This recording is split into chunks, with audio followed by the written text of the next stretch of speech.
Hello नमस्कार, कैसे हैं आप सभी। एक बार आप सभी के बीच में पुनः हम लोग उपस्थित हुए हैं बिहार पुलिस का सिलेबस लेके। कहते हैं ना, रख बापू भरोसा, तेरी हर ख्वाहिश पूरी कर दूंगा, वर्दी पहन पहली सैल्यूट तेरे नाम कर दूंगा।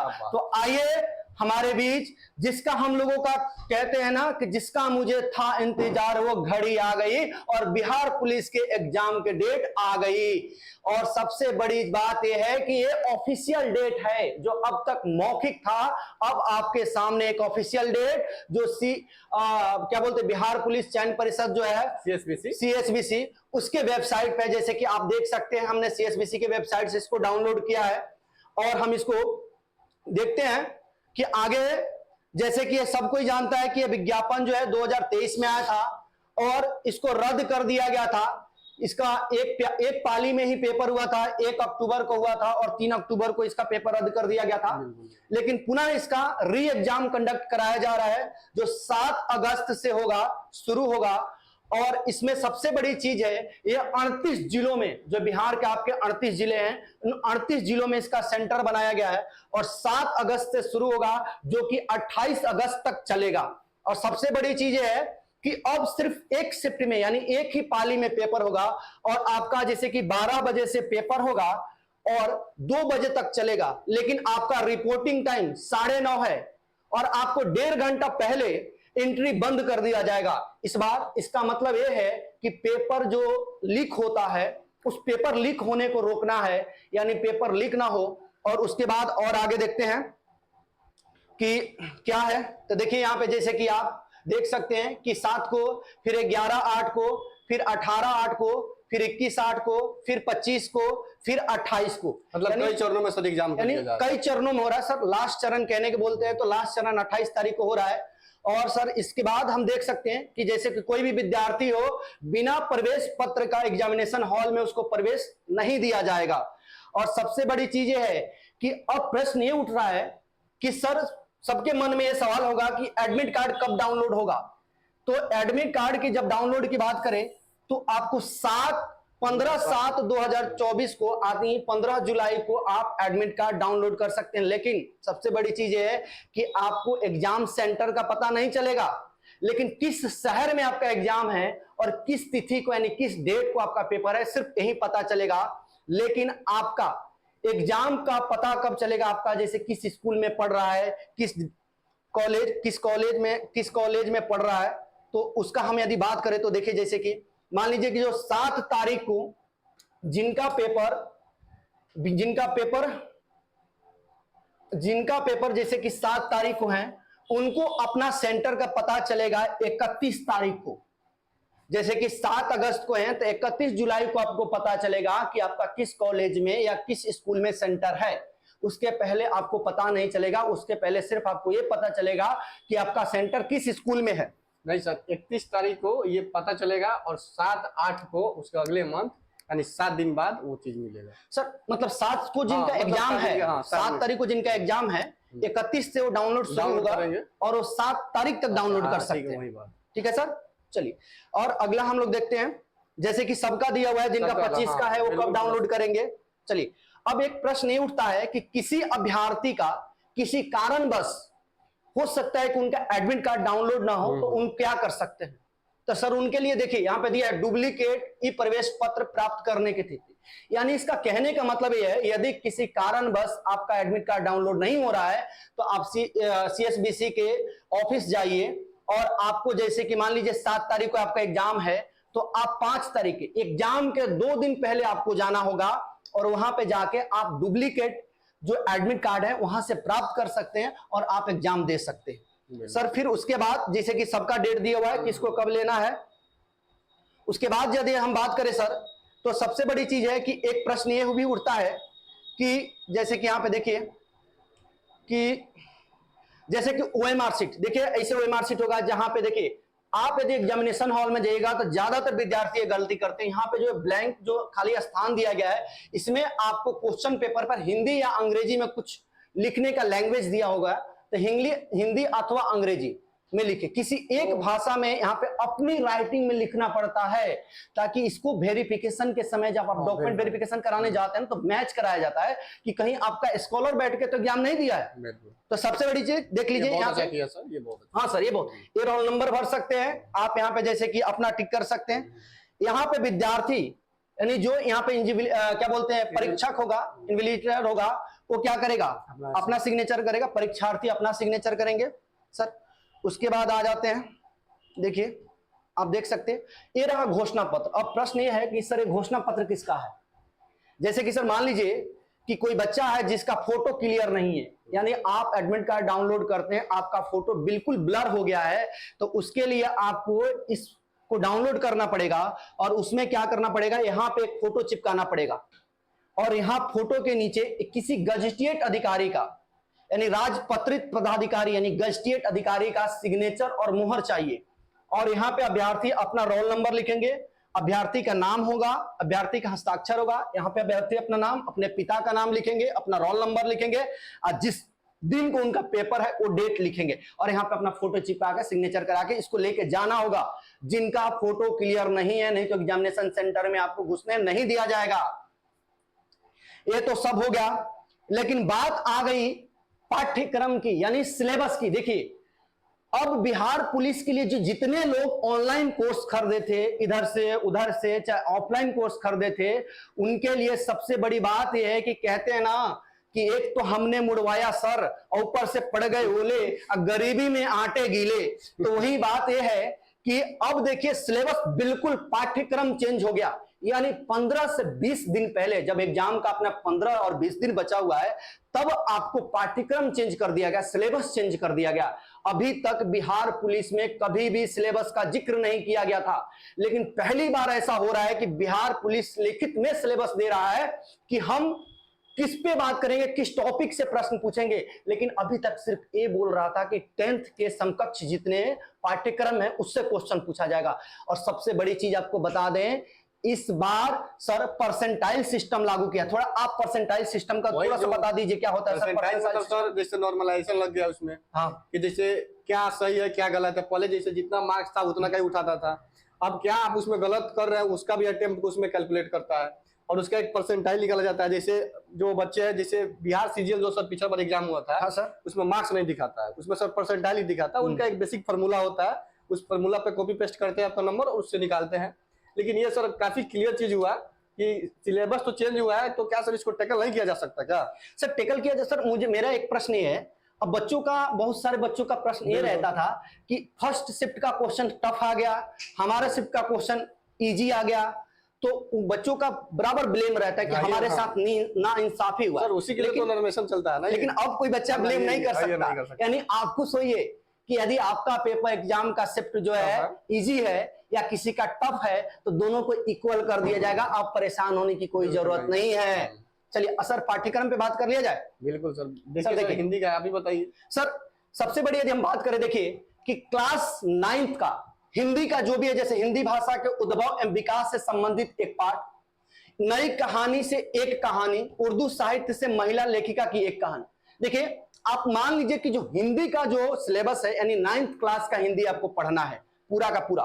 जैसे भक्ति काल के 2 कविता, पद में कविताएं की रचना है, उसके बाद रीतिकाल, ठीक है, उसके बाद व्याकरण में आप देख लीजिए लिंग वचन। इंपोर्टेंट सेक्शन इसको थोड़ा बता दीजिए, व्याकरण बहुत इंपोर्टेंट होता है। तो यहाँ पे उनको जैसे कि लिंग पढ़ना है, वचन पढ़ना है, काल पढ़ना है, उपसर्ग, अकर्मक, सकर्मक। तो इन सब का सर हम लोग 7 अगस्त से पहले यदि हमारे आप चैनल के साथ जुड़े रहते हैं तो ये सब कवर करवाया जाएगा। आपका जितने भी क्लास 9 का हिंदी है, व्याकरण है, बस आप अपना सहयोग भी बनाए रखिए, हमारे चैनल को सपोर्ट कीजिए और इसको आगे बढ़ाइए। देखिए हम आपको वर्दी कैसे पहनाते हैं, मिशन हमारा भी है।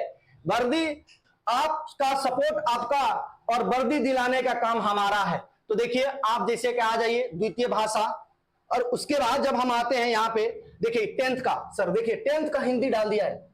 उसके बाद तो आइए सर आप थोड़ा सा देखिए द्वितीय भाषा 10th का देख लीजिए आप। जैसे कि यहाँ पे भक्ति काल से कविता, रीतिकाल से कविता, द्विवेदी युग से कविता, छायावाद से, उत्तर छायावाद से, प्रगतिवाद से, मतलब क्या बोले सर, पूरा 10th जो बच्चा 9th 10th अच्छा से पढ़ा होगा ना, प्रिपरेशन किया होगा, उसके लिए तो हलवा है हलवा। लेकिन सर एक बात ये भी हाँ है, सर, पहले तो सर्कल बहुत बड़ा था सिलेबस का, अब टाइम तो कम है लेकिन लिमिट कर दिया। सबसे आप बड़ी जो बच्चे जैसे होता है ना कि लेबरियस होंगे, हार्ड वर्किंग होंगे, वो जैसे लाइब्रेरी में 10 घंटा पढ़ रहे हैं तो सिलेबस को चाहेंगे तो कवर कर सकते हैं और वो उनका 100% रिजल्ट आ जाएगा। और सर जानते हैं क्योंकि- सर, ये सबसे बड़ी चीज ये है, रेसी सर बदल दिया, बस वही बात बोल यदि आपको फिक्स दे दिया, हाँ। एक सर्कल दे दिया, आप इसी सर्कल में दौड़ा लगाते रहिए। बिल्कुल बिल्कुल, अब पहले खुला मैदान था, और बिल्कुल नया चीज दिया, बिल्कुल नया चीज सर। तो आइए और आगे देख लीजिए।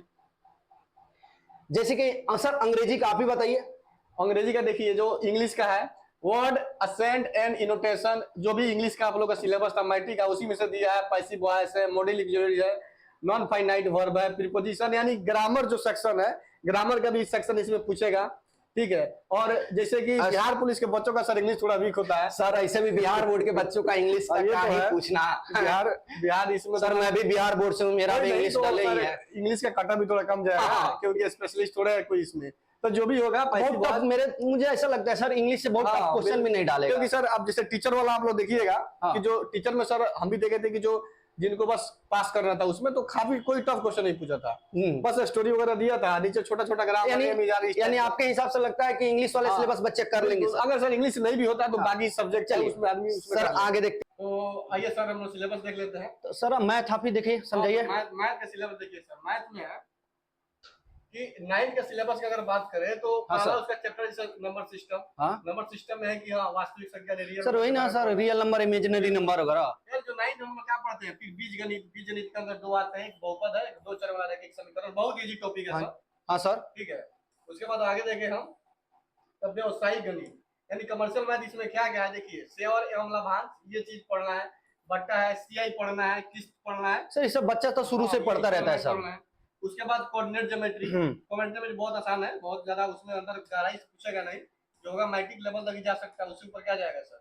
उसके बाद ज्यामिति, ज्योमेट्री में क्या है तो यूक्लिड विभाजन, लाइन एंड एंगल यानी रेखांकन, त्रिभुज है, चतुर्भुज है, क्षेत्रफल, ये सब फार्मूला बेस्ड है, जो भी होगा हम लोग देख लेंगे।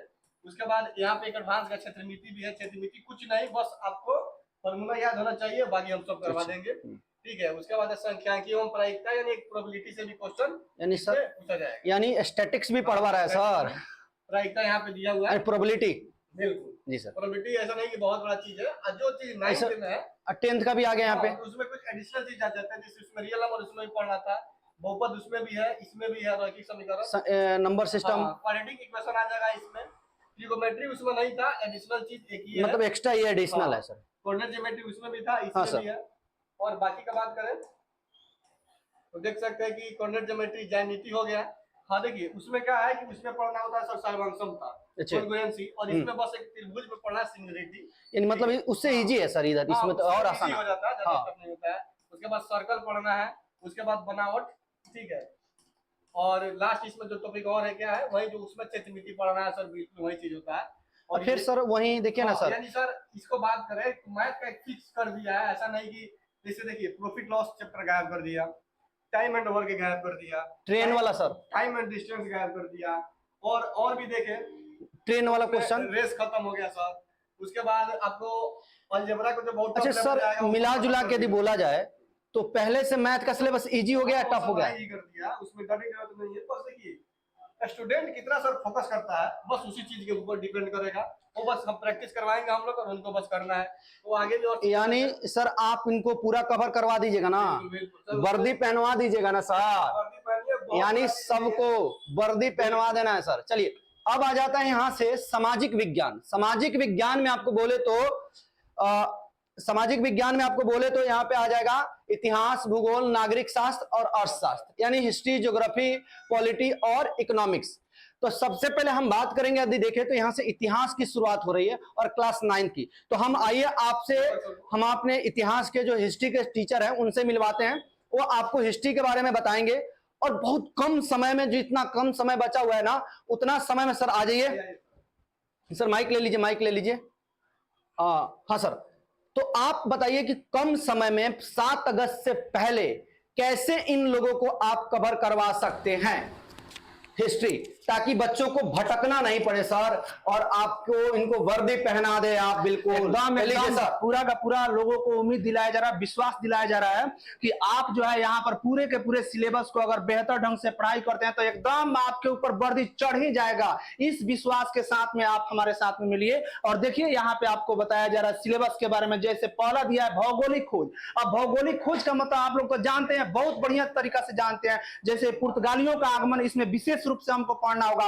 वास्को डी गामा, इस सब के बारे में हम लोग को पढ़ना है। जितने महाद्वीप वगैरह का खोज जितना भी खोज है उन सबको खोज को हम लोग को पढ़ना है। यहाँ पर पुनर्जागरण काल के बारे में हम लोग को पढ़ना है। इसके बाद में आ जाता है अमेरिकी स्वतंत्रता संग्राम। अब देखिए ये जो है इतिहास का बहुत बेहतरीन पोर्शन, और अमेरिकी स्वतंत्रता संग्राम को हम लोग काफी बढ़िया से पढ़ेंगे। वहां पर हम लोग इस चीज को भी समझेंगे कि औद्योगिकरण जो हुआ था उसका प्रभाव उसके ऊपर कैसे देखने को मिला। इसके अलावा हमारे पास में अगला टॉपिक जो होगा फ्रांस की क्रांति, और फ्रांस की क्रांति में हम लोग इसका पूरा का पूरा स्टेटस जो बना था, कितने भाग में लोग बंटे हुए थे, इसको बेहतर ढंग से पढ़ेंगे। और फिर अगला टॉपिक आ जाता है नाजीवाद, और नाजीवाद का मतलब आप हिटलर से समझ सकते हैं क्या सर? हिटलर का बात ही क्या है, अपने आप में वो जो है अलग एक। उसके बाद सर आगे प्रथम विश्व युद्ध, द्वितीय विश्व युद्ध। प्रथम विश्व युद्ध, द्वितीय विश्व युद्ध की अगर बात करें तो वही हो जाएगा दुनिया का 1914 से लेकर के 1918, और फिर 1939 से लेकर के 1945, दोनों को एक साथ में समाहित रूप में पढ़ करके एकदम वर्दी तक ला करके आपको छोड़ा जाएगा। इतना विश्वास उम्मीद। उसके बाद अगर देखें तो आदिवासी समाज और उपनिवेशवाद, आदिवासियों का रोल देखा जाएगा स्वतंत्रता संग्राम में।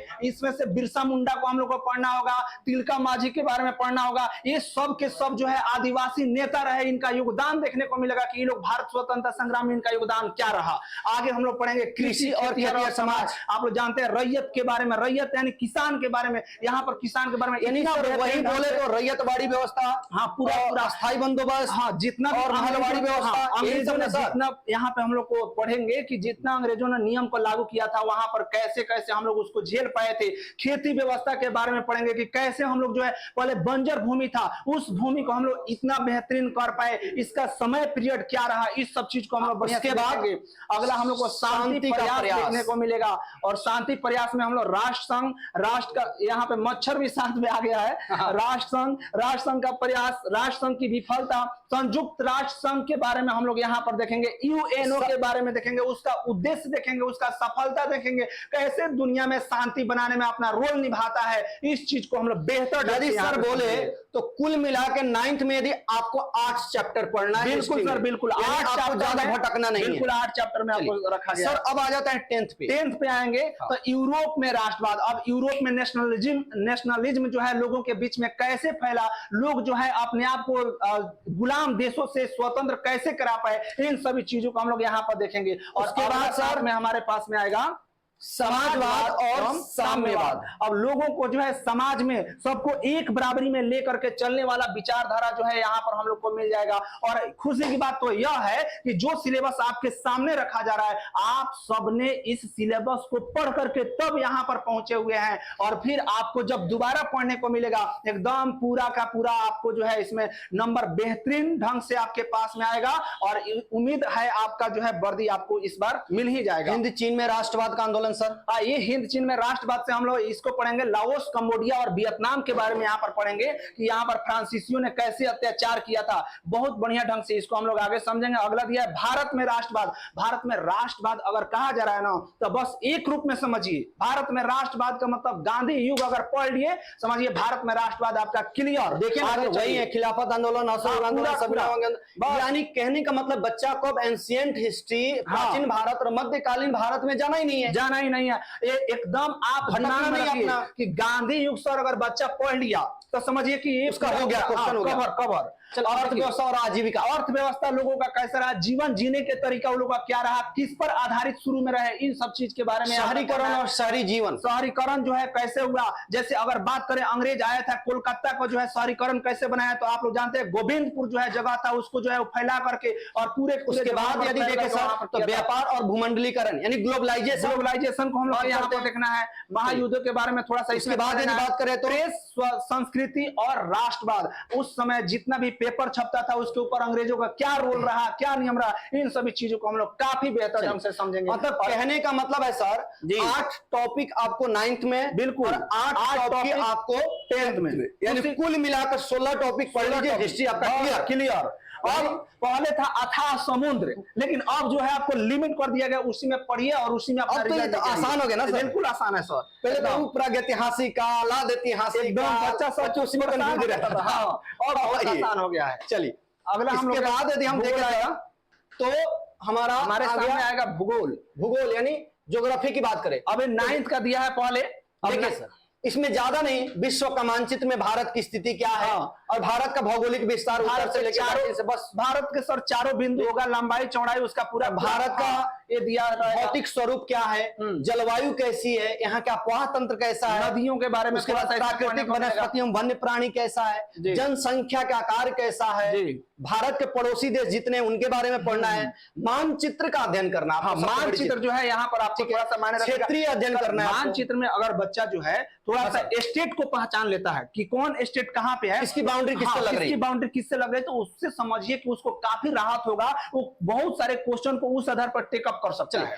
अब चलिए भारत में संसाधन का उपयोग सर, अभी आपको देखिए 10th में यहां से शुरू हो रहा है, 10th वाला यहां से, जैसे कि संसाधन में जैसे कि जितने भी हैं आपको संसाधन है, प्राकृतिक विकास, सतत विकास, प्राकृतिक संसाधन है, भूमि संसाधन है, मृदा संसाधन, उसके बाद में कृषि आ जाएगा, कृषि के महत्व, कृषि के प्रकार, आप लोग को यहाँ पर बहुत बढ़िया ढंग से जो है सब समझने को मिलेगा। वैश्वीकरण में कृषि का क्या प्रभाव है, सुरक्षा, पशुपालन, मत्स्य पालन, ये सब का सब टॉपिक यहाँ पे है। और इसके बाद में जल संसाधन, आप लोग तो जानते हैं जल के बाद, इस सब टॉपिक बिल्कुल आसान है। आप लोग का जल पर कितना लेख लिख दिए होइएगा सर, लेख तो कितना बच्चा लिखा होगा, बचपन से लिख रहा है, बचपन से कोई दिक्कत हो ही नहीं पाएगा। अब देखिए सर, वन्य प्राणी एवं संसाधन, जल शक्ति संसाधन, मतलब निर्माण उद्योग यानी जो इंडस्ट्री है, हाँ, नए नए चीजों को वहां पे जो परिवहन यानी ट्रांसपोर्टेशन, एकदम बिल्कुल। उसके बाद बिहार के प्राकृतिक संसाधन, बिहार से संबंधित आपको जो है यहाँ पर भौगोलिक दृष्टि से कुछ चीजों को पढ़ लेना होगा। मानचित्र यहाँ पर बिहार से संबंधित हो जाएगा। बस इतना ही लिमिट है, बस अब राजनीति विज्ञान है। अब आते हैं हम लोग राजनीति विज्ञान को। आपको लोकतंत्र के बारे में पढ़ना है कि लोकतंत्र कैसा है, यानी प्रत्यक्ष अप्रत्यक्ष, लोकतंत्र क्या है, लोकतंत्र का अर्थ, लोकतंत्र की विशेषता, संविधान का निर्माण, लोकतंत्र में चुनाव की राजनीति, चुनावी राजनीति कैसी। अगर सर यहाँ पर बच्चा सब अगर केवल 9th का सर पॉलिटी को बढ़िया से देख लेता है ना, तो समझिए 10th के पॉलिटी को उसको देखने की ज्यादा जरूरत नहीं पड़ेगी, क्योंकि ये संविधान, ये सब जो स्ट्रक्चर है काफी बहुत बेहतर ढंग से दिया हुआ है। चलिए सर, और आगे देखते हैं, जैसे मतदान और मतगणना। बिल्कुल, मतदान कोई जानता, हमारा देश लोकतांत्रिक है, लोकतंत्र वाला देश है, यहाँ पे मतदान होना ही, और सर बारे में दिया भारत में चुनाव क्यों लोकतांत्रिक है, हाँ, इसके बारे में थोड़ा सा संसदीय परंपराएं, उसके बाद लोकतांत्रिक अधिकार, अब आता है मौलिक अधिकार, लोकतांत्रिक अधिकार यानी मौलिक फंडामेंटल राइट्स, फंडामेंटल राइट्स। अब राजनीति भाग 2 यानी 10th का हो गया, और इसमें सत्ता का साझेदारी हो गया कि सत्ता में लोगों को कैसे साझेदारी मिला हुआ है, सत्ता में साझेदारी की कार्य प्रणाली बताया गया कि वो लोग कैसे कार्य करते हैं, संघात्मक व्यवस्था होता है, एकात्मक व्यवस्था होता है, उसके बारे में हम लोग को पढ़ने को मिलेगा। अब सर आते हैं सीधे यहाँ पे, देखिए हमारा जैसे कि अर्थशास्त्र और बिहार के एक गांव की कहानी इसमें थोड़ा सा चैप्टर में दिया हुआ है, उस आधार पे आपको फिर अगला गरीबी के बारे में, संसाधन हो जाएगा, बेरोजगारी के बारे में पढ़ना है, बिल्कुल, कृषि खाद्य सुरक्षा गुणवत्ता के बारे में पढ़ना है, कृषक मजदूर की समस्याएं क्या है आपको खेती में, उसको पढ़ना। अब आज ये 10th में अर्थव्यवस्था एवं उसके विकास इतिहास बिहार के संदर्भ में पढ़ना है, राष्ट्रीय आय पढ़ना है आपको, मुद्रा बचत एवं साख पढ़ना है, उसके बाद मुद्रा के बारे में, बैंकिंग के बारे में बोल दीजिए सर, हाँ, हमारी वित्तीय संस्थाएं कौन कौन सी है, रोजगार, सेवाएं, वैश्वीकरण, यानी हिस्ट्री में पढ़ना है, यहाँ भी पढ़ना है सर, बिल्कुल बहुत बेहतर जो है, यानी उपभोक्ता संरक्षण दिया गया है, कोई दिक्कत होने का कोई चांस नहीं है। आते हैं सर सबसे बड़ी चीज, विज्ञान और भौतिक शास्त्र, फिजिक्स, केमिस्ट्री, प्राणी विज्ञान और वनस्पति विज्ञान। बिल्कुल सर सबसे बड़ी चीज ये है कि यदि मैं आप लोगों को बता दूं, आपको साइंस का चैप्टर मैं क्लियर करवाऊंगा, फिजिक्स, केमिस्ट्री और बायोलॉजी। साइंस के लिए तीनों का तीनों स्ट्रीम को लेकर के सर आ रहे हैं, साइंस में आपको अब हम बात करेंगे, सर पूरा कराएंगे। जैसे कि देख लीजिए इसमें क्या है, भोजन से बायो का शुरू हो रहा है, जैसे हमारे कपड़े सामग्री, विभिन्न प्रकार की सामग्री, चीजें कैसे बनती है। उसके बाद हम बात करें जैसे कि अब हमें समस्थानिक इधर आ जाएंगे, समभारिक, जैसे केमिस्ट्री का टॉपिक हो गया, बिल्कुल एकदम, उसके सजीवों के संचार, जैव विविधता यानी बायोडाइवर्सिटी, सजीव किससे बने हैं, यानी लिविंग बहुत कैसे आसान आसान है। बीमारी, जितने भी जो डिजीज है, तक अंग अंग तंत्र, ये उसके सब बाद टॉपिक इसमें आपको पढ़ना गतिमान होगा। वस्तु और लोग, जैसे कि मोशन आपको फिजिक्स में पढ़ना है, यानी आपको न्यूटन का प्रथम नियम जैसे कि फोर्स इत्यादि के बारे में पढ़ना है, ग्रेविटेशनल फोर्स पढ़ना है, आपको जो स्विमिंग की जो वस्तुएं तैर रही है उसको पढ़ना है, हम एक दूसरे से आवाज आती है कैसे सुनते हैं, यानी मिला के चलिए ये आपको 9th हो गया, ये आपका 10th हो गया। यदि हम बोले तो 9th और 10th का पूरा सिलेबस आपको कवर कराया जाएगा। और सबसे बड़ी चीज सर जानते हैं, इन सब के अलावा आपको पढ़ना पड़ेगा करेंट अफेयर्स, सामान्य ज्ञान एवं समसामयिक मामले से संबंधित वस्तुनिष्ठ प्रश्न भी होंगे, यानी आपको करंट अफेयर्स भी पढ़ना पड़ेगा। उस समय से आपको 9th 10th किया जा रहा था, लेकिन अब जो है आपको यहाँ पर एकदम पूरा बहुत बेहतर ढंग से बता दिया गया कि आपको करंट अफेयर हर हाल में पढ़ना ही होगा, और बिना करंट के जो है एग्जाम यहाँ पर यदि सर पूर्ण नहीं तो होगा। इन लोग को बता दिया जाए आज जी कि प्रॉपर जिसे 9th और 10th का जो मैथ है, हिस्ट्री है, ज्योग्राफी है, पॉलिटी है, इकोनॉमिक्स है, फिजिक्स है, केमिस्ट्री है, बायो है, इनसे जितने भी एमसीक्यू हैं, एमसीक्यू फॉर्म में अभी से लेके एग्जाम तक और चैप्टर वाइज हम लोग लेके आएंगे। हाँ, इस पे जो भी सब्जेक्ट होगा उसका एकदम बहुत बेहतर ढंग से एक्सप्लेन कर करके प्रत्येक टॉपिक को आपको समझाया जाएगा, ताकि उससे रिलेटेड अगर दूसरे क्वेश्चन बन पाए तो वो भी आप नहीं छोड़ पाइए। बेहतर और ढंग से उसको सबसे करा बड़ी पाइए। चीज है कि हमारे चैनल पे इस सिलेबस से इधर उधर थोड़ा सा भी भटकाव नहीं होगा। यदि ये लोग हमारे चैनल से जुड़ते हैं, यदि आप लोग हमारे चैनल के साथ जुड़ते हैं, बिल्कुल जुड़े, यदि आप सपोर्ट करते हैं तो इसकी गारंटी हम लेते हैं, वर्दी हम पहनाएंगे, मेहनत आपका वर्दी देने का काम हमारा है। कहते हैं ना, सबसे बड़ी चीज ये है कि कुछ रीत जगत की ऐसी है, हर एक सुबह की शाम हुई, तू कौन है, तेरा नाम है क्या, यहाँ सीता भी बदनाम हुई, फिर इस संसार की बातों से क्यों भीग गए तेरे नैना, कुछ तो लोग कहेंगे, लोगों का काम है कहना, और हम आपको वर्दी पहनाएंगे। इसलिए अपने काम पर, अपने उम्मीद पर बिल्कुल 100% भरोसा विश्वास लेकर के धन्यवाद। चैनल पर जमे रहिए। इतना देर तक अपना सपोर्ट बनाए रखिए। धन्यवाद। धन्यवाद।